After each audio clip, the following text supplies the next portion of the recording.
You know that feeling, right? You're listening to a song, maybe one you've heard 100 times, and at that one perfect moment, a voice soars, the instruments swell, a wave of goosebumps just washes over you. A literal shiver runs down your spine. It's got to be one of the most powerful things music can do to us. So let's just get right to it. Has that ever happened to you? That tingling sensation, the hair on your arm standing up, it feels so personal, almost like magic. But here's the thing, it's not magic, it's actually science. Believe it or not, that incredible feeling has a name. It's called frisson. It's a French word that pretty much means shiver, and it's a real, measurable thing. This isn't just you getting emotional in your head, your body is having a physical reaction to the sound. And today, we're gonna figure out exactly why. So, what's causing it? To get to the bottom of this, we're gonna have to put on our detective hats. We're gonna analyze a few key pieces of musical evidence, some songs that are absolutely legendary for triggering this exact response.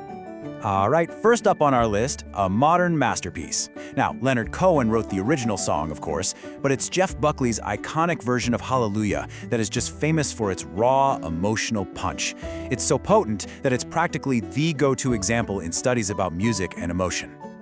So what's the trigger in this one? It's that incredibly fragile way he sings, right? It feels like his voice could just break at any second. The music builds from this tiny whisper to a huge, powerful cry. And then, those pauses, the silence right after the peak. That vulnerability just hangs in the air. Man, that combination is just a perfect recipe for frisson. Okay, let's move to our next piece of evidence. And this is a totally different beast. We're talking about Radiohead's exit music for a film. This song isn't about being fragile. Oh no, this is a masterclass in building the slow, creeping suspense that just ends in an absolute explosion of sound. The secret sauce here is pure contrast. It starts so quiet, so intimate, just pulling you in, building, and then bam, that fuzzed out bass and all those vocals just hit you like a wall of sound. It's that whiplash, that dramatic shift from quiet to loud that just lights up the brain's whole tension and release system. For our last exhibit, we're taking a huge leap. We're going from modern rock all the way back to the classical world, and we're talking about a true giant, Beethoven's Ninth Symphony. You know the one, the legendary Ode to Joy. So with this one, you have this massive orchestra just building and building this epic, monumental wall of sound. But the real gotcha moment, the one that researchers always point to, is the sudden, totally unexpected entry of the human voice. I mean, think about it. You've been listening to only instruments for nearly an hour, and then out of nowhere, a massive choir just erupts. It's shocking. And that complete violation of what you were expecting, that's the key. Okay, so let's recap. We've looked at a vulnerable ballad, a dark rock anthem, and a classical masterpiece. I mean, these could not be more different, right? They're from totally different worlds. So what's the common thread here? What on earth connects a fragile sigh from Jeff Buckley to this huge roar from Beethoven and that explosion from Radiohead? There's gotta be an underlying pattern. There just has to be. And you know what? There is. When you look at all the evidence, not just from these 3 songs, but from dozens of others that researchers have studied, a clear formula starts to emerge. A repeatable recipe for giving someone goosebumps. And here it is. Think about it. First, you need that slow, gradual buildup. All 3 of our songs had that. Check. Then you need an unexpected musical shift, something that breaks the pattern, like the sudden choir in Beethoven or the distorted bass in Radiohead. Check.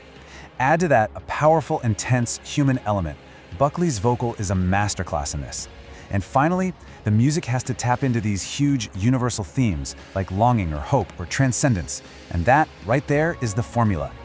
So we have the what, we've got the formula, but that just leads to the biggest question of all, doesn't it? Why? Why does this specific formula work so effectively on the human brain? Well, it all boils down to one word, expectation.